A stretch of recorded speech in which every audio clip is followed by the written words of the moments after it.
أعوذ بالله من الشيطان الرجيم. بسم الله الرحمن الرحيم.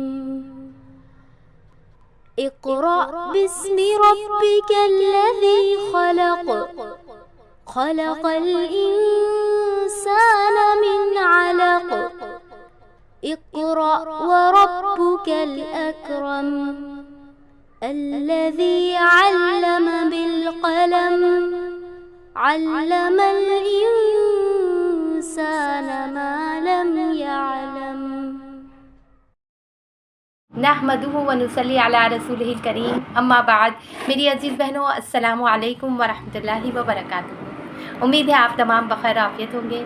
الحمدللہ ہماری 46 آیات مکمل ہو چکی ہے، اور اس کے آگے سے ہم آج کا سبق شروع کریں گے انشاءاللہ تعالیٰ، اس دعا کے ساتھ کہ اللہ تعالیٰ ہماری زندگیوں میں امن و امان قائم کر دے، راحت و سکون سے بھر دے، اور اللہ تعالیٰ کی ہدایت کے نور سے منور کر دے، اور ہر صبح ہم سب کے لیے نئی خوشیاں لے کر آئے، اور ہر شام سکون کی آغوش میں لپٹی ہوئی ہو۔ اللہ تعالیٰ ہم سب کے دل کو سچائی، محبت اور صبر سے بھر دے، اور ہماری زبان کو دعا اور شکر سے معطر کر دے، آمین یا رب العالمین۔ میری بہنوں، ہم دعا پڑھ لیتے ہیں۔ رب اشرح لی صدری ویسر لی امری واحلل عقدۃ من لسانی یفقہوا قولی رب زدنی علما اللہم انفعنا بما علمتنا وعلمنا ما ینفعنا وزدنا علما رب یسر ولا تعسر وتمم بالخیر۔ اعوذ باللہ من الشیطان الرجیم، بسم اللہ الرحمن الرحیم۔ وَيَقُولُونَ آمَنَّا بِاللَّهِ، وَيَقُولُونَ اور وہ کہتے ہیں، آمنا ہم ایمان لائے، باللہ اللہ پر، وبالرسول اور رسول پر، وَأَطَعْنَا اور ہم نے اطاعت کی۔ ثُمَّ يَتَوَلَّى فَرِيقٌ مِّنْهُمْ، ثُمَّ پھر یتولا کا مطلب کیا ہوتا ہے؟ اطاعت سے منہ موڑ جانا، پھر اطاعت سے منہ موڑ جاتا ہے، فریقن ایک فریق، منہم ان میں سے، من بعد ذالک اس کے بعد، وما اولئک بالمؤمنین اور حقیقت یہ ہے کہ وہ لوگ مومن نہیں ہیں، ایسے لوگ ہرگز مومن نہیں ہیں۔ اگلی آیت بھی دیکھ لیتے ہیں میرے بہنوں۔ وَإِذَا دُعُوا إِلَى اللَّهِ اور جب بلائے جاتا ہے ان کو، وہ بلائے جاتے ہیں إِلَى اللَّهِ اللہ کی طرف، وَرَسُولِهِ اور اس کے رسول کی طرف، لِيَحْكُمَ بَيْنَهُمْ تاکہ وہ فیصلہ کرے۔ کون فیصلہ کرے؟ اللہ کا رسول فیصلہ کرے، بینہم ان کے درمیان۔ اذا فریق منہم تو یکائک کیا ہو جاتا ہے کہ فریقن ایک فریق منہم ان میں سے، معرضون اعراض برتتا ہے، اعراض کرتا ہے۔ اعراض کرنے کا بھی مطلب کیا ہوتا ہے میری بہنوں؟ منہ موڑ جانا، کترا جانا۔ اب یہاں پہ دو لفظ آئے ہیں، دیکھیے اوپر جو ہے یتولا لفظ ہے، اور نیچے معرضون، اعراض سے یعنی منہ موڑنا۔ دونوں کے مطلب ویسے تو لفظی ترجمہ دیکھا جائے تو منہ موڑنا آتا ہے، لیکن یتولا کے اندر کیا بات ہوتی ہے کہ جسم کا موڑنا آتا ہے، اور معرضون میں جو ہے دل کا موڑنا آتا ہے، یعنی جسمانی طور پہ فزیکلی تو وہ لوگ موجود ہوتے ہیں، لیکن ان کے دل جو ہے اس سے منہ موڑ جاتے ہیں، دل جو ہے اعراض برتتے ہیں۔ اور اگلی آیت بھی میرے خیال سے ہم دو آیتیں اور دیکھ لیتے ہیں میری بہنوں، پھر اس کی تفسیر انشاءاللہ تعالیٰ کریں گے، کیونکہ یہ مطلب ایک ہی واقعات سے یا ایک طرح کی باتوں سے ہی ریلیٹڈ ہے، اس وجہ سے اگلی آیت بھی دیکھ لیں۔ وَإِن يَكُن لَهُمُ الْحَقُّ اور اگر ہو، لہم ان کے لیے، حق یعنی ان کی خواہشات کے مطابق، ان کی مرضی کے مطابق، ان کی رائے کے مطابق جو ہے فیصلہ آئے، تو یأتوا الیہ مذعنین تو وہ آتے ہیں اس کی طرف مذعنین۔ مذعنین کا مطلب کیا ہوتا ہے کہ آپ دیکھیں مذعنین زعن سے یہ لفظ ہے، یعنی اطاعت فرمانبرداری کرنا، یعنی یہ اطاعت اور فرمانبرداری میں جلدی آنا، یعنی بات ماننا، حکم ماننا، یعنی جب ان کے خلاف کوئی بات ہوتی ہے تو کیا ہوتے ہیں؟ آنے سے اعراض برتتے ہیں، ہے نا۔ اور ان یکن لہم الحق اگر ان کا حق ثابت ہوتا ہے، ان کی موافقت میں بات ہوتی ہے، حق ان کے مطابق ہوتا ہے، تو پھر کیسے آتے ہیں؟ یاتو الیہ مذعنین یعنی جو ہے نا اطاعت اور فرمانبردار، اطاعت گزار اور فرمانبردار بن کر جلد از جلد جو ہے دوڑے چلے آتے ہیں، مطلب اطاعت گزار بن کر آتے ہیں۔ افی قلوبہم مرض کیا ان کے دلوں میں بیماری ہے؟ امر تابو یا وہ شک میں پڑے ہوئے ہیں، یا انہیں شک ہے محمد صلی اللہ علیہ وسلم کے نبی ہونے کے بارے میں شک ہے، ام یخافون یا وہ ڈرتے ہیں، ان یحیف اللہ علیہم ورسولہ، ان یحیفہ کا مطلب کیا ہوتا ہے؟ یحیفہ یہاں پہ جو مطلب ہوگا وہ ہے کہ فیصلہ کرنے میں ایک طرف ہو جانا، جھک جانا، یعنی انصاف نہیں کرنا، یعنی ظلم کرنا، یعنی انہیں کیا اس بات کا خوف ہے کہ وہ رسول جو ہے ان کے خلاف فیصلہ کر دیں گے، یا انصاف نہیں کریں گے، یا ان پہ ظلم کریں گے۔ کون؟ اللہ اور اس کا رسول۔ بل اولئک هم الظالمون بلکہ یہی لوگ ظالم ہیں۔ میری بہنوں دیکھیے ایک بار ترجمہ ہم پھر دیکھ لیتے ہیں کہ وہ یقولون آمنا باللہ و بالرسول واطعنا ثم یتولی فریق منہم من بعد ذلک وما اولئک بالمؤمنین، اور وہ کہتے ہیں کہ ہم ایمان لائے اللہ پر اور اللہ پر اور رسول پر، اور ہم نے اطاعت قبول کی، ثم یتولی، مگر اس کے بعد کیا ہوتا ہے، منہ موڑ جاتا ہے ایک گروہ اس کے بعد، وما اولئک بالمؤمنین، اور ایسے لوگ جو ہے مومن نہیں ہیں۔ وَإِذَا دُعُوا إِلَى اللَّهِ وَرَسُولِهِ لِيَحْكُمَ بَيْنَهُمْ، اور جب وہ بلائے جاتے ہیں اللہ کی طرف اور اس کے رسول کی طرف، تو لِيَحْكُمَ بَيْنَهُمْ، تاکہ وہ ان کے آپس کے مقدمے کا فیصلہ کر دے، اِذَا فَرِيقٌ مِّنْهُمْ مُعْرِضُونَ، تو ان میں سے ایک فریق جو ہے کترا جاتا ہے، اعراض برتنے لگتا ہے۔ وَإِن يَكُن لَّهُمُ الْحَقُّ، اگر اس کے مطابق حق ہو، یعنی اگر حق ان کی موافقت میں ہو، تو یأتوا الیہ مذعنین، تو جو ہے رسول کے پاس جو ہے اطاعت گزار بن کر آ جاتے ہیں۔ وہ افی قلوبہم مرض ام ارتابوا، کیا ان کے دلوں میں جو ہے ان کے دلوں میں روگ لگا ہوا ہے، بیماری ہے، ام ارتابوا، یا اس بات کے بارے میں یہ شک میں مبتلا ہے، ام یخافون ان یقیف اللہ علیہم ورسولہ بل اولئک هم الظالمون، یا یہ اس بات کی شک میں پڑے ہوئے، یا ان کو یہ خوف ہے کہ اللہ اور اس کا رسول ان پر ظلم کرے گا۔ اصل بات یہ ہے کہ ظالم تو یہ لوگ خود ہیں۔ میری بہنوں دیکھیے کہ یہاں پر 2-3 آیت کا ترجمہ ہم نے ایک ساتھ جو ہے کیا ہے الحمدللہ۔ یہاں پر جو ہے بات کس کی ہو رہی ہے میری بہنوں؟ منافقین کے بارے میں ہو رہی ہے کہ یہ جو لوگ ہیں اگر ان کے خلاف فیصلہ ہوتا ہے تو پھر یہ جو ہے اللہ کے رسول کی طرف آنے سے کتراتے ہیں۔ جیسے کہ آپ لوگوں کو معلوم ہے نا کہ اللہ کے رسول صلی اللہ علیہ وسلم آپ حاکم بھی تھے، نبی تو تھے ہی لیکن آپ حاکم بھی تھے۔ تمام مسلمانوں کے لیے ضروری تھا کہ اپنے مقدمات کا فیصلہ کرانے کے لیے کس کے پاس آئے؟ اللہ کے رسول صلی اللہ علیہ وسلم کے پاس آئے۔ لیکن منافقین کا کیا معاملہ تھا میری بہنوں؟ اگر وہ سمجھتے تھے کہ فیصلہ ان کے حق میں ہوگا تو اللہ کے رسول صلی اللہ علیہ وسلم کے پاس آتے تھے، اور اگر ان کو ایسا لگتا تھا کہ فیصلہ ان کے خلاف جانے والا ہے تو پھر وہ آنے سے کتراتے تھے اور جو ہے کوشش کرتے تھے کہ کسی اور سے اپنے مقدمات کا فیصلہ کروائے۔ اسی طرح میری بہنوں اس ٹاپک کے حوالے سے آپ سورہ نساء میں بھی پڑھ چکے ہیں کہ وہاں پر اللہ تعالیٰ کیا فرماتے ہیں کہ وَإِذَا قِيلَ لَهُمْ تَعَالَوْا إِلَىٰ مَا أَنزَلَ اللَّهُ وَإِلَى الرَّسُولِ رَأَيْتَ الْمُنَافِقِينَ يَصُدُّونَ عَنْكَ صُدُودًا، اور جب ان سے کہا جاتا ہے کہ آؤ اس چیز کی طرف جو اللہ نے نازل کی ہے اور آؤ رسول کی طرف، تو ان منافقوں کو تم دیکھتے ہو کہ وہ تمہاری طرف آنے سے کتراتے ہیں۔ تو میری بہنوں دیکھیے کہ یہ منافقین کے بارے میں کہ جو فیصلہ کروانے کے لیے اللہ اور اس کے رسول کے پاس آنے سے کتراتے تھے، اور کچھ واقعات بھی بیان ہوئے ہیں سیرت میں، ان کے بارے میں آپ کو ایک واقعے کے بارے میں بتاتی ہوں کہ ایک دفعہ ایک یہودی اور مسلمان جو دراصل منافق تھا، یعنی جو مسلمان تھا وہ بظاہر مسلمان تھا لیکن دراصل کیا تھا، وہ منافق تھا، دونوں کا کسی معاملے میں جھگڑا ہو گیا۔ تو یہودی چونکہ حق پر تھا اس لیے اس نے کہا کہ چلو اس معاملے کا فیصلہ تمہارے رسول سے کروا لیتے ہیں۔ تو اس سے پتہ چلتا ہے کہ یہودی کا بھی یہ ایمان تھا کہ نبی کریم صلی اللہ علیہ وسلم حق کا ہی ساتھ دیں گے، کیونکہ وہ حق پہ تھا، اس کو پورا یقین تھا کہ اللہ کے رسول میرے ہی حق میں فیصلہ کریں گے۔ مگر منافقین نے کیا کیا؟ پس و پیش کرنے لگا، کیونکہ اس کو بھی پتہ تھا کہ آپ صلی اللہ علیہ وسلم کس کا ساتھ دیں گے؟ حق کا ساتھ دیں گے، اور آپ حق کا ساتھ دیں گے تو فیصلہ کس کے خلاف ہو جائے گا؟ فیصلہ میرے خلاف ہو جائے گا۔ اس لیے وہ منافق جو ہے اس یہودی سے کہنے لگا کہ نہیں، اس مقدمے کا فیصلہ ایسا کرتے ہیں، تمہارے سردار کعب بن اشرف کے پاس لے کے چلتے ہیں۔ تو جہاں اس منافق کو یہ توقع تھی کہ کچھ رشوت دے کر، کچھ دے دلا کر، کچھ جو ہے معاملات سیٹ کر کے جو ہے فیصلہ میرے حق میں آ جائے گا، مگر یہودی یہ بات نہ مانا۔ بالآخر یہ طے ہوا کہ فیصلہ رسول اللہ صلی اللہ علیہ وسلم سے ہی کروایا جائے، اور آپ صلی اللہ علیہ وسلم نے فریقین کی بات سن کر فیصلہ جو ہے یہودی کے حق میں دے دیا، کیونکہ وہ حق پر تھا۔ تو منافق کہنے لگا کہ چلو ایک کام کرتے نا، ہم حضرت عمر سے فیصلہ کروا لیتے ہیں۔ اس کا خیال تھا کہ حضرت عمر چونکہ کفار کے معاملے میں بہت سخت ہیں اس لیے میرے حق میں فیصلہ کر دیں گے۔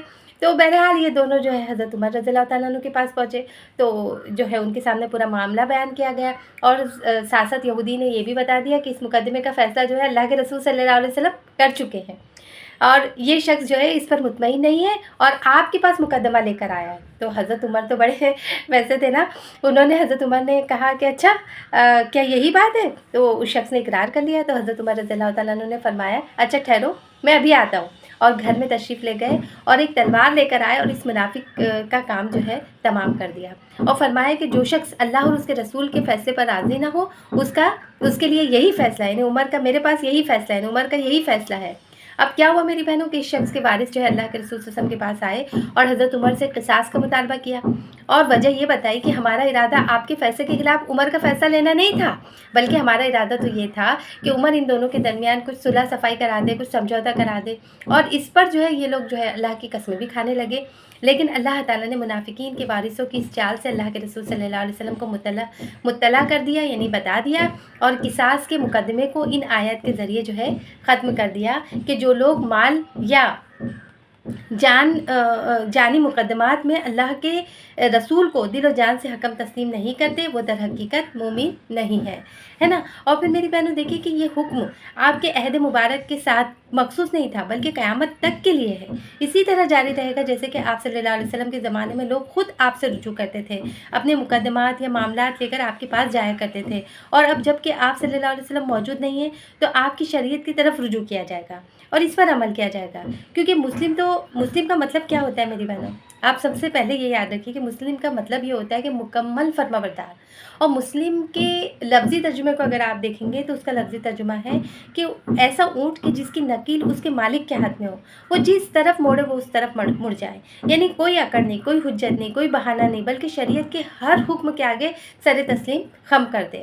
تو اللہ تعالیٰ نے دونوں جہانوں کی سعادت جو ہے رسول اللہ صلی اللہ علیہ وسلم کی اطاعت اتباع میں رکھ دی ہے میری بہنوں، اور دونوں جہاں کی بدبختی جو ہے رسول اللہ صلی اللہ علیہ وسلم کی مخالفت میں رکھ دی ہے۔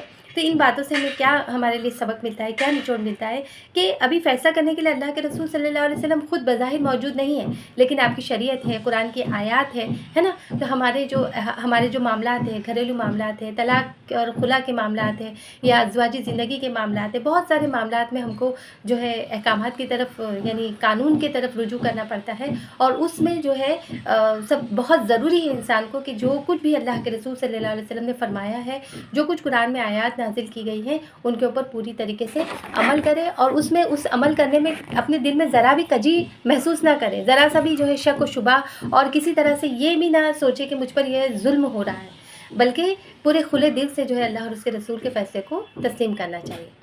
اور ایسی ہی لوگوں کی مثال اللہ تعالیٰ بات آگے کر رہے ہیں، ایسے مومنین صالحین کی جو اللہ کے رسول صلی اللہ علیہ وسلم اور اللہ کے حکم پر سر تسلیم خم کر دیتے ہیں، سمینا و اطعنا۔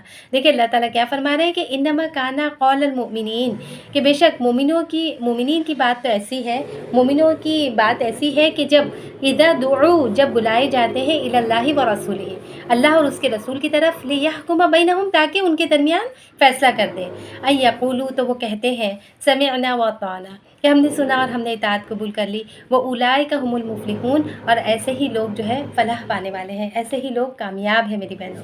یعنی کتنی پیاری بات کہی گئی ہے نا۔ پہلے منافقین کی بات ہوئی کہ وہ جب اپنے مفاد کی بات ہوتی ہے، جب ان کو لگتا ہے کہ فیصلہ ہمارے حق میں ہوگا تو پھر اللہ کے رسول صلی اللہ علیہ وسلم کے پاس دوڑے آتے ہیں، اور اگر یہ لگتا ہے کہ فیصلہ ہمارے خلاف ہوگا تو آنے سے رکتے ہیں، کتراتے ہیں، کسی اور سے اپنے معاملات کا فیصلہ کرانا چاہتے ہیں۔ لیکن جو مومنین ہوتے ہیں ان کی بات یہاں پہ فرمائی جا رہی ہے کہ جب وہ اللہ اور اس کے رسول کی طرف بلائے جاتے ہیں تو کیا کرتے ہیں، جب اللہ کے رسول صلی اللہ علیہ وسلم ان کے درمیان فیصلہ کرتے ہیں تو وہ کوئی چو چرا نہیں کرتے، کوئی اپنے دل میں تنگی محسوس نہیں کرتے، کوئی ان کو شک و شبہ نہیں ہوتا، کوئی ان کے دل میں یہ خیال نہیں آتا کہ ہمارے ساتھ ظلم کیا گیا ہے، بلکہ جو بھی فیصلہ ان کے حق میں ہوتا ہے اس کو سر تسلیم خم کر دیتے ہیں، اور اپنی کہتے ہیں کہ سمعنا و اطعنا، ہم نے سن لیا اور ہم نے اطاعت قبول کر لی۔ تو ایسے ہی لوگوں کے بارے میں اللہ تعالیٰ فرما رہے ہیں کہ اولئک هم المفلحون، کہ ایسے ہی لوگ فلاح پانے والے ہیں۔ اور پھر دیکھیے میری بہنوں، اس آیت کو اور وضاحت کے ساتھ اگلی آیت میں بیان کیا گیا ہے کہ من یطیع اللہ ورسولہ، اور جو کوئی بھی اطاعت کرے گا اللہ کی اور اس کے رسول کی، یعنی پہلی آیت میں تو کہا گیا کہ وہ لوگ اطاعت قبول کر لیتے ہیں، پھر اللہ تعالیٰ کہہ رہے ہیں جو یہ عمل کرے گا، جو اطاعت قبول کرے گا اللہ اور اس کے رسول کی، اور پھر ساتھ ساتھ کیا کرے گا، وہ یخشی اللہ، اور اللہ سے ڈرے گا، ہے نا، وہ یتقی، اور اس کا تقوی اختیار کرے گا، فاولئک هم الفائزون، تو ایسے ہی لوگ جو ہے فائز ہے۔ فائزون مطلب ہوتا ہے کامیاب ہے۔ کامیاب کون ہے میری بہنوں؟ کہ جو جہنم سے نجات پا گیا اور جنت میں داخل کر دیا گیا ہے نا۔ سب سے بڑی کامیابی کیا ہے دنیا میں؟ ہمارے لیے کامیابی کی بہت ساری جو ہے الگ الگ کیٹیگریز ہوتی ہے۔ کوئی سمجھتا ہے کہ بہت اچھی جاب پا لیا تو کامیاب ہو گیا، کوئی سمجھتا ہے بزنس مین اچھا بن گیا تو کامیاب ہو گیا، کوئی سوچتا ہے کہ مجھے اچھا گھر مل گیا تو کامیاب ہے، کوئی سوچتا ہے کہ میرے بچے دیندار ہیں تو میں کامیاب ہوں، کوئی سوچتا ہے میرے بچوں کی اچھی شادی بیاہ ہو جائے تو میں کامیاب ہوں۔ الگ الگ انسان کے ظرف کے مطابق اس کے خیالات، اس کی سوچ ہوتی ہے، لیکن اصل کامیابی کیا ہے میری بہنوں؟ کہ اصل کامیابی ہے کہ وَأُولَئِكَ هُمُ الْمُفْلِحُونَ فَأُولَئِكَ هُمُ الْفَائِزُونَ، ہے نا، جو فلاح مل جائے انسان کو کامیابی مل جائے، وہی اس کی اصل کامیابی ہے اس کے لیے۔ میری بہنوں دیکھیے کہ یہاں پر جو آیت بیان ہوئی ہے بڑی ہی پیاری آیت ہے، بڑی اہم آیت ہے، اور اس میں کتنی باتیں بیان کی گئی ہیں نا. ایک تو چیز کیا ہے، اللہ کی اور اس کے رسول کی اطاعت ہے نا، سمعنا و اطعنا. اور پھر کیا ہے، اللہ کا ڈر. اللہ کا ڈر ایک ایسی چیز ہے میری بہنوں جو سب سے زیادہ انسان کو عمل پر ابھارتی ہے. اور دوسری تیسری اس کے آگے پھر کون سی چیز ہے، تقویٰ. وَيَتَّقِي، تو اس کے اندر تقویٰ ہو، پرہیزگاری ہو، تو ایسے ہی لوگ کامیاب ہیں. میری بہنوں دیکھیے یہ آیت کو سمجھنے کے لیے جو ہے اس میں جو چیزیں بیان ہوئی ہیں، تو یہ جو ہے یعنی جن کے اندر یہ چیزیں پائی جاتی ہے وہی بامراد ہے اور دنیاوی زندگی میں اور دین میں کامیاب ہے. تو اس میں ایک حضرت عمر فاروق رضی اللہ تعالیٰ عنہ کا ایک واقعہ بیان کیا جاتا ہے، جس سے یہ چاروں یعنی جتنی بھی چیزیں اس کے اندر بیان ہوئی ہے اس کے مفہوم کو، اس کے فرق کو وضاحت کے ساتھ ہم سمجھ سکتے ہیں. واقعہ کیا ہے کہ حضرت عمر فاروق رضی اللہ تعالیٰ عنہ ایک روز مسجد نبوی میں کھڑے تھے کہ اچانک ایک رومی آدمی آپ کے بالکل برابر آ کر کھڑا ہو گیا اور کہنے لگا، اشہد ان لا الہ الا اللہ و اشہد ان محمد رسول اللہ. تو حضرت فاروق اعظم نے یعنی حضرت عمر رضی اللہ تعالیٰ عنہ نے پوچھا کہ کیا بات ہے، تو کہا کہ میں جو ہے اللہ کے لیے مسلمان ہو گیا ہوں. تو حضرت عمر نے پوچھا کیا اس کا کوئی سبب ہے؟ تو اس نے کہا کہ ہاں، بات یہ ہے کہ میں نے توریت، انجیل، زبور اور انبیاء سابقین کی بہت ساری کتابیں پڑھی ہیں، مگر حال ہی میں ایک مسلمان قیدی قرآن کی ایک آیت پڑھ رہا تھا. وہ سنی تو معلوم ہوا کہ اس چھوٹی سی آیت نے تمام کتب قدیمہ کو اپنے اندر سمو لیا ہے. مطلب یہ پوری جتنی بھی اللہ تعالیٰ نے آسمانی کتابیں نازل کی ہیں نا میری بہنوں، توریت، انجیل، زبور، ان سب کا نچوڑ جو ہے اس آیت میں آ گیا ہے. تو مجھے یقین ہو گیا کہ یہ اللہ ہی کی طرف سے ہے. تو حضرت عمر رضی اللہ تعالیٰ عنہ نے پوچھا کہ وہ کون سی آیت ہے؟ تو اس رومی نے یہی آیت تلاوت کی میری بہنوں، اور اس کے ساتھ اس کی تفسیر بھی بڑی بہترین طریقے سے بیان کر دی. وہ تفسیر کیا بیان کری اس نے کہ میں یوتی اللہ، یہ فرائض الہیہ کے متعلق ہے. یعنی میں یوتی اللہ تعالیٰ کی اطاعت، مطلب جو اللہ تعالیٰ نے فرض کر دی گئی ہیں چیزیں، اللہ تعالیٰ نے فرض کر دی ہیں، ان کی فرما برداری جو ہے ان کے متعلق ہے. وہ رسول اور سنت نبوی کے متعلق ہے، یعنی جو اللہ کے رسول صلی اللہ علیہ وسلم کی احادیث میں جو پابندیاں ہیں ان کے متعلق ہے. وہ یخش اللہ، یہ گزشتہ عمر کے متعلق ہے، جو بھی عمر اس کی گزری تو اس کے لیے وہ اللہ سے ڈر رکھے، خوف کرے کہ کہیں اللہ تعالیٰ اس کے لیے مجھے پکڑ نہ لے، مجھ سے بات پوچھ نہ کر لے وغیرہ، ہے نا. وہ یتقی، یہ آئندہ باقی عمر کے متعلق ہے. یعنی انسان یہ اپنے اندر عہد کرے، اپنے اندر یہ جو ہے یہ بات کو بالکل بھی جما دے کہ آئندہ جو ہے وہ پوری زندگی تقوی میں اور اللہ کے ڈر میں اور پرہیزگاری میں اور نافرمانیوں سے بچتے ہوئے گزارے گا. تو جب انسان ان چاروں چیزیں کا عامل ہو جائے تو اس کو اولئک هم الفائزون کی بشارت ہے. کتنی پیاری تفسیر ہے نا میری بہنوں اس آیت کی. تو اور وہ فائز وہ شخص ہے جو جہنم سے نجات پا جائے اور جنت میں اس کو ٹھکانہ مل جائے. تو حضرت عمر فاروق رضی اللہ تعالیٰ عنہ نے یہ سن کر فرمایا کہ نبی کریم صلی اللہ علیہ وسلم کے کلام میں اس کی تصدیق موجود ہے. آپ نے فرمایا ہے کہ اوتی تو جوامع کلام، یعنی اللہ تعالیٰ نے مجھے ایسے جامع کلمات عطا فرمائے ہیں جن کے الفاظ مختصر اور معنی نہایت وسیع ہے. تو میری بہنوں دیکھیں کتنی بہترین طریقے سے اس نے اس آیت کی تفسیر کر دی نا، کہ یہ جو بات ہے یہاں پر کہ میں یوتی اللہ، تو یوتی اللہ سے مراد جو ہے اللہ تعالیٰ نے جو فرائض مقرر کر دیے ہیں، اور رسولہ، اور جو احادیث کے اندر باتیں آ گئی ہیں ان سب کی اطاعت کرنا. وہ یخش اللہ، اور اپنی سابقہ زندگی سے ڈرتے ہوئے انسان زندگی گزارے کہ اللہ تعالیٰ سے اپنے گناہوں کی معافی مانگتے رہے، ڈر رہے اس کو کہیں میں پکڑ نہ لیا جاؤں، کہیں کوئی مکافات عمل مجھے اپنے چکر میں نہ پھنسا دے. اور وہ یتقی، اور آئندہ زندگی کس طرح سے گزارے، تقوی پہ گزارے. تو ایسے لوگ کیا ہے، فاولئک هم الفائزون، ایسے لوگ جو ہے فائز ہیں یعنی کامیاب ہے. سبحان اللہ میری بہنوں. وَأَقْسَمُوا بِاللَّهِ جَهْدَ أَيْمَانِهِمْ، اور وہ قسمیں کھاتے ہیں باللہ اللہ کی، جہد ایمانی مطلب کڑی قسمیں، یعنی پکی قسمیں، پکی قسمیں یعنی مضبوط قسمیں کھاتے ہیں کہ لئن امرتہم، کہ اگر آپ انہیں حکم دے، یعنی محمد صلی اللہ علیہ وسلم آپ انہیں حکم دے کوئی بھی، تو لَيَخْرُجُنَّ، تو وہ ضرور بضرور نکلیں گے. یعنی اگر آپ انہیں کوئی حکم دے تو وہ گھروں سے نکلیں گے آپ کے مشن میں، آپ کے جو ہے آپ کے احکام کو فالو کرنے کے لیے آپ کا ساتھ دیں گے. تو کل اللہ تعالیٰ فرما رہے ہیں کہ کل آپ صلی اللہ علیہ وسلم آپ کہہ دیجئے لا تقسموا، تم قسمیں مت کھاؤ. طاعت معروفتن، طاعت مطلب اطاعت، معروفتن معلوم ہے، یعنی تمہاری اطاعت کا حال جو ہے اللہ تعالیٰ کو معلوم ہے. ان اللہ خبیر بما تعملون، بے شک اللہ تعالیٰ باخبر ہے بما تعملون، جو کچھ کہ تم کرتے ہو. میری بہنوں دیکھیے کہ یہاں پہ منافقین کا ذکر ہے کہ وہ ہر کام میں جو کہتے تھے نا، جب کام کرنا نہیں ہوتا تھا، جب وقت گزر جاتا تو کہتے تھے کڑی کڑی قسمیں کھاتے تھے، پھر کہتے تھے کہ اللہ کے رسول اگر آپ ہمیں حکم دیں گے نا تو ہم اپنے گھروں سے نکل کھڑے ہوں گے، ہم آپ کی اطاعت کریں گے، فرما برداری کریں گے، ہم یہ کریں گے، ہم وہ کریں گے، قسمیں کھا کر۔ لیکن میری بہنوں دیکھیے جو انسان جتنا زیادہ قسمیں کھا کر اپنی بات کا یقین دلانے کی کوشش کرتا ہے نا، اس کی بات میں اتنا ہی ہلکا پن ہوتا ہے، اس کی بات میں مضبوطی نہیں ہوتی، کیونکہ کیا ہوتا ہے کہ جس کو کام کرنا ہوتا ہے اس کو قسم کھانے کی ضرورت ہی نہیں پڑتی نا، وہ بنا قسم کھائے ہی ہم اس کو دیکھ سکتے ہیں کہ وہ کتنا فرما بردار ہے، کتنی دلچسپی سے کتنی دل جمعی سے، کتنی استقامت کے ساتھ جو ہے اللہ کے دین کا کام کر رہا ہے۔ اس کو بہانے بازی کرنے کی اور قسمیں کھا کر اپنی سچائی کا یقین دلانے کی ضرورت ہوتی ہی نہیں۔ تو اللہ تعالیٰ کہہ رہے ہیں کہ تم ہے نا قسمیں مت کھاؤ، تمہاری اطاعت کا حال اللہ تعالیٰ کو معلوم ہے، اللہ تعالیٰ تمہارے ہر عمل سے جو ہے باخبر ہے۔ قل اطیعوا اللہ و اطیعوا الرسول، کہ محمد صلی اللہ علیہ وسلم کہہ دیجئے کہ اللہ کی اطاعت کرو اور رسول کی اطاعت کرو۔ فَإِن تَوَلَّوْا، پس اگر تم منہ پھیرتے ہو تو فَإِنَّمَا عَلَيْهِ مَا حُمِّلَ، فَإِنَّمَا، پس بے شک علیہ اس پر ہے، ما حملہ جس فرض کا بار اس پر ڈالا گیا ہے نا، جو ذمہ داری اس پر ڈالی گئی وہ اس کا بار جو ہے اس پر ہے، یعنی کس پر ہے؟ رسول پر ہے۔ وَعَلَيْكُمْ مَا حُمِّلْتُمْ، اور تم پر ہے جس فرض کا بار تم پر ڈالا گیا ہے نا۔ تو رسول پہ کون سا بار ڈالا گیا ہے میری بہنوں؟ یہ کہ اس کو اللہ کے دین کی دعوت کرنا ہے، تبلیغ کرنا ہے، لوگوں تک اللہ کے دین کے پیغام کو پہنچانا ہے، یہ رسول کی ذمہ داری، یہ بار اس پر ہے کہ اسے ہر حال میں ذمہ داری پوری کرنی ہے۔ وَعَلَيْكُمْ مَا حُمِّلْتُمْ، اور تم پر ہے جو فرض کا بار تم پر ڈالا گیا ہے نا۔ تو ہم پر کیا ڈالا گیا ہے کہ سب سے پہلے تو رسولوں پر، اللہ اور رسول پر ایمان لائے، اور پھر جو ہے اس کی اطاعت کرے، فرمانبرداری کرے اور اس کے احکامات کو فالو کرے۔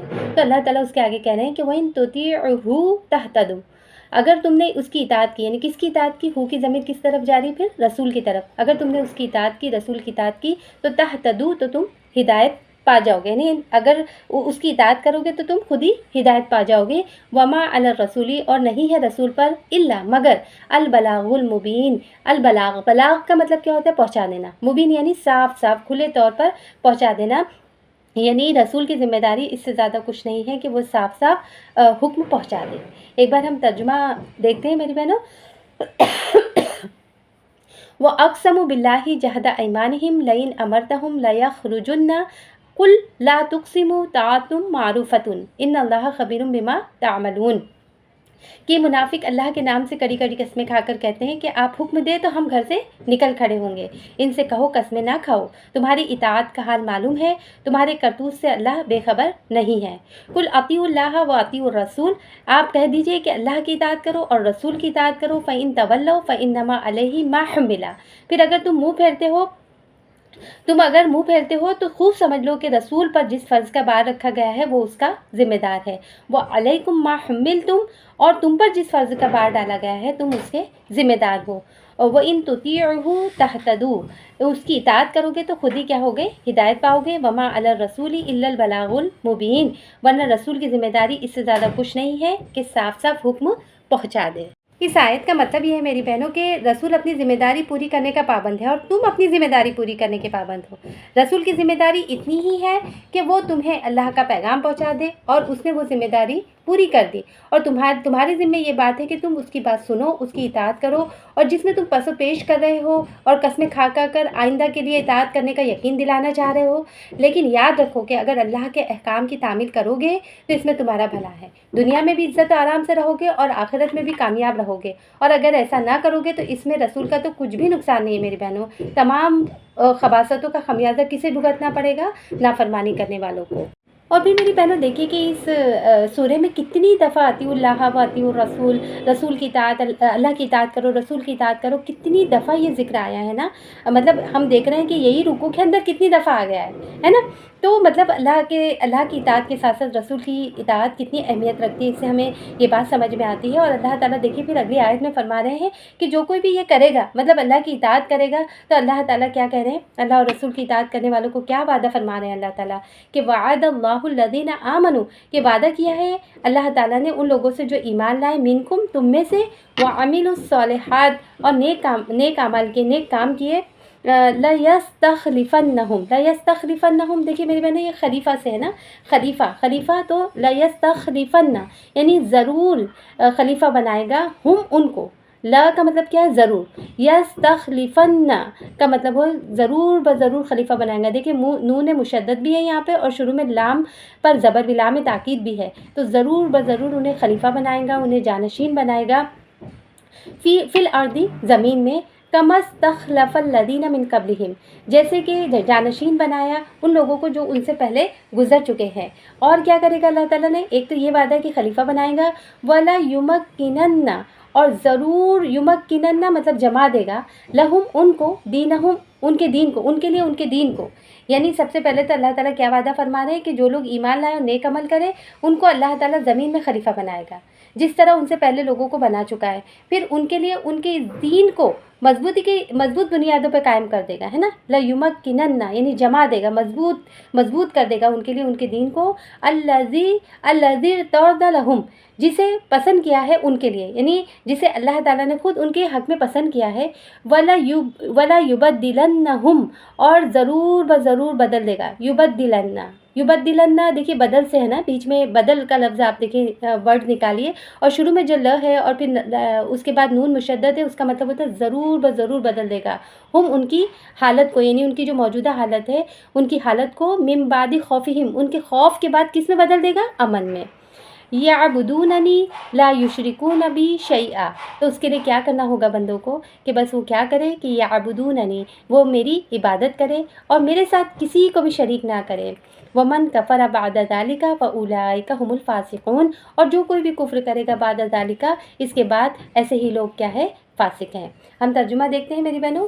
یہاں پہ کیا فرمایا اللہ تعالیٰ نے کہ وعد اللہ الذین آمنوا منکم وعملوا الصالحات کہ اللہ تعالیٰ نے وعدہ کیا ان لوگوں سے جو ایمان لائے تم میں سے اور نیک اعمال کیے. لیستخلفنہم کہ ضرور بضرور انہیں جانشین بنائے گا، انہیں خلیفہ بنائے گا. فی الارض زمین میں. کما استخلف الذین من قبلہم جیسے کہ جانشین بنایا تھا ان لوگوں کو جو ان سے پہلے گزر چکے ہیں. ولا یمکنن لہم اور جما دے گا، ضرور بضرور جما دے گا، مضبوط بنیادوں پر قائم کر دے گا. لہم ان کو، ان کے لیے ان کے دین کو. الذی ارتضی جسے اس نے پسند کیا ہے، لہم ان کے لیے، یعنی اللہ تعالیٰ نے جسے ان کے حق میں پسند کیا ہے. اور ولا یبدلنہم من بعد خوفہم امنا اور ان کی خوف کی حالت کو امن سے بدل دے گا. یعبدوننی لا یشرکون بی شیئا کہ وہ چاہیے کہ کیا کرے پھر وہ انہیں میری عبادت کرنا چاہیے اور میرے ساتھ کسی کو شریک نہیں کرنا چاہیے. ومن کفر بعد ذالک فاولئک هم الفاسقون اور جو کوئی بھی کفر کرے گا اس کے بعد بس ایسے ہی لوگ کیا ہے؟ فاسق ہیں. تو میری بہنوں دیکھیے کہ اتنے بہترین وعدے اللہ تعالیٰ نے کیے ہیں لوگوں سے، تو اس کے لیے کیا کیا صفات کا ہونا ضروری ہے. پہلی چیز تو کیا ہے؟ ایمان لائے. پھر کیا ہے؟ عمل صالحات، ہے نا. عمل صالحات کے ساتھ ساتھ پھر تیسری چیز کیا بیان کی گئی ہے کہ یعبدوننی کہ وہ میری عبادت کرے. چوتھی چیز یہ ہے کہ میرے ساتھ کسی کو شریک نہ کرے، ہے نا. پھر آگے کی آیت میں دیکھیے اور ایک دو چیزیں فرمائی گئی ہیں، اس کے بعد انشاءاللہ اس کی تفسیر ہم کریں گے.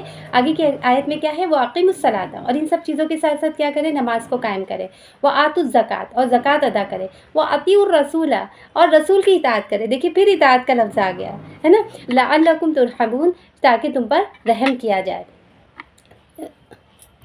میری بہنوں جیسے کہ ہم سب جانتے ہیں کہ اللہ کے رسول صلی اللہ علیہ وسلم نبوت ملنے کے بعد 10 سال تک مکہ میں رہے، ہے نا. اس کے بعد جو ہے مدینہ ہجرت کی، مدینہ شفٹ ہوئے. تو آپ دیکھیے کہ مکی دور پورا کے پورا کس طرح کا تھا. ہر وقت خوف اور خطرے میں لپٹا ہوا گھرا ہوا تھا. لوگ ڈرتے ہوئے رہتے تھے کب مشرکین کون سا حملہ کر دے، کب کون سا ظلم کر دے، کب کیا کہہ دے، کب جو ہے اذیت کا شکار بننا پڑے. اور پھر اس کے بعد جب مدینہ شفٹ ہوئے تو مدینہ شفٹ ہونے کے بعد بھی فوری طور پہ امن امان نہیں آیا، بلکہ ہر وقت جنگوں کا خطرہ، یہ مشرکین کے حملے کا خطرہ، ان کی سازشوں کا خطرہ. اور پھر وہاں تو یہودیوں سے بھی سامنا تھا، منافقین بھی اندر شامل ہو گئے تھے. تو ہر وقت جو ہے نا زیادہ تر وقت جو ہے خوف و خطرے میں اور پریشانی میں گزرتا تھا. تو کسی شخص نے ایسے وقت میں اللہ کے رسول صلی اللہ علیہ وسلم سے پوچھا، عرض کیا کہ یا رسول اللہ صلی اللہ علیہ وسلم کبھی ہم پر ایسا وقت بھی آئے گا کہ ہم ہتھیار کھول کر امن اور اطمینان کے ساتھ رہ سکیں گے؟ تو اللہ کے رسول صلی اللہ علیہ وسلم نے اس کے جواب میں فرمایا کہ بہت جلد ایسا وقت آنے والا ہے. تو میری بہنوں اس کے بارے میں آتا ہے کہ اس پر یہ آیات نازل ہوئی جو ابھی ہم نے پڑھی ہے. اور پھر حضرت عبداللہ بن عباس رضی اللہ تعالیٰ عنہ نے فرمایا کہ ان آیات میں اللہ کا وعدہ ہے جو اس نے امت محمدیہ سے ان کے وجود میں آنے سے پہلے ہی توریت اور انجیل میں فرمایا تھا. میری بہنوں جیسے کہ جب یہ سورہ نازل ہوئی تو اس وقت مسلمانوں کی حالت کیا تھی؟ آپ ذرا سا غور کیجئے، مسلمان کس طریقے کی زندگی بسر کر رہے تھے.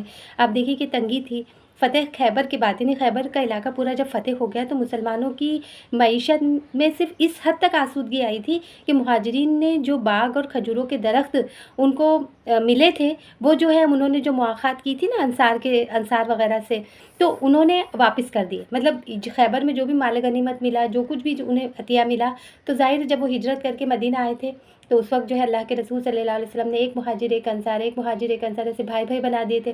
اور مہاجرین نے ان کے ساتھ کیا سلوک کیا تھا، انہوں نے تو اپنے گھر لے گیا اور ان سے کہا کہ دیکھو بھائی، میرے بھائی، یہ میرا گھر ہے، آدھا تمہارا آدھا میرا، یہ میری اتنی پراپرٹی ہے، اتنا بزنس ہے، آدھا میرا آدھا تمہارا، اور اتنا میرے پاس روپیہ پیسہ ہے، آدھا تمہارا آدھا میرا.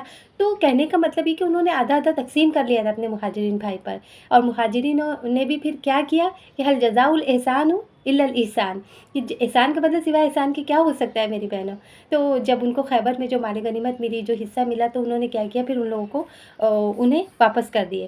اور پھر آپ دیکھیے کہ جنگ احزاب سے پہلے تک مسلمانوں کی ریاست مدینہ کی یہ حالت تھی کہ وہاں ہر وقت کفار کے حملے سے خوف و ہراس کی فضا چھائی رہتی تھی. اور جنگ احزاب کے خاتمے پر البتہ اللہ کے رسول صلی اللہ علیہ وسلم نے یہ ضرور فرما دیا تھا کہ آج کے بعد کفار ہم پر چڑھائی نہیں کریں گے بلکہ ہم ان پر چڑھائی کریں گے. مگر مدینہ سے باہر عرب میں لوٹ مار کا بازار گرم رہتا تھا اور کوئی شخص یا کوئی قافلہ خیر خیریت سے سفر نہ کر سکتا تھا. اس آیت میں اللہ تعالیٰ نے صرف ایسے خوف ہراس کے خاتمے کی خوشخبری دی ہے، اور اللہ کے رسول صلی اللہ علیہ وسلم نے خوف کے علاوہ تنگ دستی کے خاتمے کی بھی خوشخبری دی ہے. جیسے کہ حدیث میں آتا ہے میری بہنوں، حدیث میں کیا ہے کہ عدی بن حاتم کہتے ہیں کہ ایک دن میں اللہ کے رسول صلی اللہ علیہ وسلم کے پاس بیٹھا ہوا تھا تو دو آدمی آئے اور اپنی تنگی معیشت کی شکایت کی، اور دوسرے نے رہزنی کی. مطلب ایک کے پاس تو جو ہے کچھ معاشی بندوبست نہیں تھا، مطلب اتنی فراوانی نہیں تھی، تنگی تھی، اور دوسرا یہ تھا کہ یہ جو لوٹ مار وغیرہ ہوتی ہے، رہزنی ہوتی ہے، تو اس کی شکایت کی ہے نا. تو آپ صلی اللہ علیہ وسلم نے فرمایا کہ عنقریب ایسا امن ہوگا کہ یہاں سے جانے والا قافلہ بغیر کسی محافظ کے جائے گا. اور اے عدی بن حاتم، کیا تم نے ہیرا دیکھا ہے؟ میں نے کہا کہ نہیں، البتہ اس کی خبر ملی ہے. تو فرمایا کہ اگر تمہاری عمر زیادہ ہوئی تو تم دیکھو گے کہ ایک عورت ہیرا سے چل کر کعبہ کا طواف کرے گی، لیکن اسے اللہ کے سوا کسی کا خوف نہ ہوگا. تو میں نے دل میں سوچا، یعنی عدی بن حاتم کہتے ہیں کہ میں نے دل میں سوچا، قبیلہ بنو طے کے لٹیرے جنہوں نے تہلکہ مچا رکھا ہے اس وقت کہاں چلے جائیں گے؟ مطلب قافلوں پہ لوٹ مار ہوتی تھی نا میری بہنوں، اسی لیے تو لوگ ایک اکیلے سفر نہیں کرتے تھے، پوری جھنڈ کی جھنڈ سفر کرتے تھے، کیونکہ یہ پتہ نہیں ہوتا تھا کہ کب کہاں سے کس جگہ سے قافلے پر حملہ ہو جائے. تو وہ دل میں سوچنے لگے کہ بنو طے کے لٹیرے جنہوں نے ابھی جو تہلکہ مچا رکھا ہے، اتنی لوٹ مار کرتے رہتے ہیں، تو وہ اس وقت کہاں چلے جائیں گے. اور اللہ کے رسول نے پھر فرمایا کہ اور قیامت نہیں آئے گی مگر قیامت نہیں آئے گی کہ ایک شخص اپنا صدقہ لے کر چلے گا کہ اسے کوئی لینے والا مل جائے، لیکن اسے کوئی صدقہ لینے والا نہیں ملے گا. اور تم لوگ کسریٰ کے خزانے ہی دیکھو گے، کسریٰ کے خزانے فتح کرو گے. تو میں نے کہا کسریٰ بن ہرمز، یعنی یہ جو ہے عدی بن حاتم نے پوچھا کہ کسریٰ بن ہرمز، کسریٰ کہاں کا بادشاہ تھا میری بہنوں؟ دیکھیے روم کے بادشاہ کو کسریٰ کہا جاتا تھا نا، اس کا لقب تھا، یعنی اس وقت کی بڑی سپر پاور طاقت تھی وہ. جیسے آج امریکہ ہے اس طریقے سے کیسر و کسریٰ ہوتے تھے، یعنی روم اور جو ہے ایران کے بادشاہت تھی ان کے اندر، مطلب اتنی زیادہ ویلو تھی اس زمانے میں میری بہنوں. تو میں نے پوچھا کہ کسریٰ بن ہرمز، تو آپ صلی اللہ علیہ وسلم نے اپنی بات جاری رکھتے ہوئے کہا اور اے عدی، اگر تمہاری عمر لمبی ہوئی تو تم ضرور ایسے شخص کو دیکھو گے جو مٹھی بھر سونا یا چاندی لے کر ایسے آدمی کی تلاش میں نکلے گا جو اسے قبول کرے، لیکن اسے ایسا کوئی شخص نہ ملے گا. یہ بخاری کی حدیث ہے میری بہنوں، ہے نا. اور پھر سیدہ عدی کہتے ہیں کہ پھر میں نے ہیرا سے چل کر کعبے کا طواف کرنے والی عورت کو دیکھا، یعنی بعد میں جا کر اللہ کے رسول صلی اللہ علیہ وسلم کی پیشن گوئی پوری ہوئی، انہوں نے ایسی عورت کو دیکھا جو ہیرا سے چل کر کعبہ کا طواف کرنے والی تھی، عورت کو دیکھا، اور جو اللہ کے سوا کسی سے نہ ڈرتی تھی. اور میں خود ان لوگوں میں شامل تھا جنہوں نے کسریٰ بن ہرمز کے خزانے فتح کیے. سبحان اللہ. یعنی اللہ کے رسول صلی اللہ علیہ وسلم نے جو پیشن گوئی کی تھی، اور جو یہاں آئے تھے کہ اللہ تعالیٰ خلافت عطا کرے گا اور اللہ تعالیٰ یہ دے گا وہ دے، کتنے وعدے اللہ تعالیٰ نے یہاں پہ فرمائے ہیں نا، تو وہ سب پورے ہوتے ہوئے نظر آئے میری بہنوں. تو میری بہنوں دیکھیے کہ اللہ تعالیٰ نے رسول اللہ صلی اللہ علیہ وسلم سے 3 چیزوں کا وعدہ فرمایا کہ آپ کی امت کو زمین میں خلفاء اور حکمراں بنایا جائے گا، اور اللہ کے پسندیدہ دین اسلام کو غالب کیا جائے گا، اور مسلمانوں کو اتنی قوت، اتنی شوکت دے دی جائے گی کہ ان کو دشمنوں کا کوئی خوف نہ رہے گا. اور اللہ تعالیٰ نے میری بہنوں دیکھی کہ یہ وعدہ کس طریقے سے پورا فرمایا کہ اللہ کے رسول صلی اللہ علیہ وسلم کے عہد مبارک میں ہی دیکھیے آپ، مکہ، خیبر، بحرین، پورا جزیرۃ العرب، پورا ملک یمن اللہ کے رسول صلی اللہ علیہ وسلم کے ذریعے ہی فتح ہوا، اور ہجر کے مجوسیوں سے اور ملک شام کے بعض اطراف سے آپ نے جزیہ وصول فرمایا، اور شاہ روم کا ہرکل نے، اور شاہ مصر اور اسکندریہ، مکوکس، شاہان عمان اور بادشاہ حبشہ نجاشی وغیرہ نے حضرت صلی اللہ علیہ وسلم کو تحفے بھیجے، ہدیے بھیجے، آپ کی تعظیم و تکریم کی۔ پھر آپ کی وفات کے بعد آپ دیکھیے کہ ابو بکر صدیق رضی اللہ تعالیٰ عنہ خلیفہ بنے، تو ان کی وفات کے بعد جو کچھ بھی، یعنی اللہ کے رسول صلی اللہ علیہ وسلم کی وفات کے بعد جو فتنے پیدا ہو گئے تھے ان کو سب کو ختم کیا۔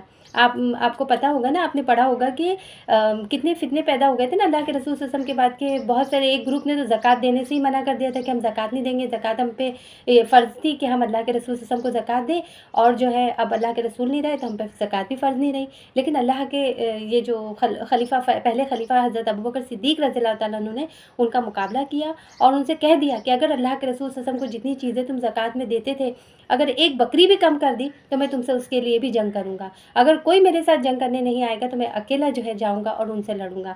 تو بہرحال وہ سارے جو فتنے پیدا ہو گئے تھے ان کو ختم کیا، اور جو ہے فارس اور شام اور مصر کی طرف اسلامی لشکر بھیجے، اور بصرہ اور دمشق آپ ہی کے زمانے فتح ہوئے میری بہنوں، اور دوسرے ملکوں کے بھی بعض حصے جو ہے حضرت ابو بکر صدیق رضی اللہ تعالیٰ عنہ کے دور میں فتح ہوئے۔ پھر آپ دیکھیے کہ حضرت ابو بکر صدیق کی وفات کا وقت آیا تو اللہ تعالیٰ نے ان کے دل میں اپنے بعد عمر بن خطاب رضی اللہ تعالیٰ عنہ کو خلیفہ بنانے کا الہام فرمایا، اور عمر بن خطاب خلیفہ ہوئے تو انہوں نے نظام خلافت ایسا سنبھالا میری بہنوں کہ آسمان نے انبیاء علیہ السلام کے بعد ایسا نظام کہیں بھی نہیں دیکھا تھا۔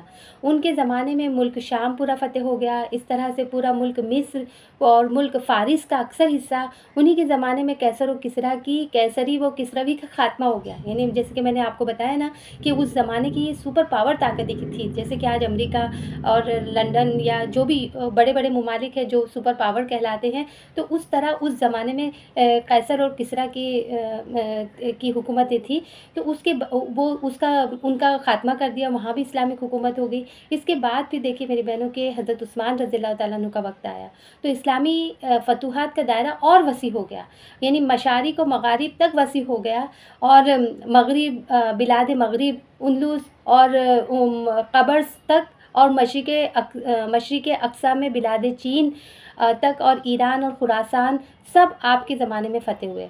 اور صحیح حدیث میں ہے جو اللہ کے رسول صلی اللہ علیہ وسلم نے فرمایا تھا کہ مجھے پوری زمین کے مشارق و مغارب سمیٹ کر دکھائے گئے ہیں، اور میری امت کی حکومت ان تمام علاقوں تک پہنچے گی جو مجھے دکھائے گئے ہیں۔ اللہ تعالیٰ نے یہ وعدہ خلافت عثمانیہ کے دور ہی میں پورا فرما دیا میری بہنوں، ہے نا۔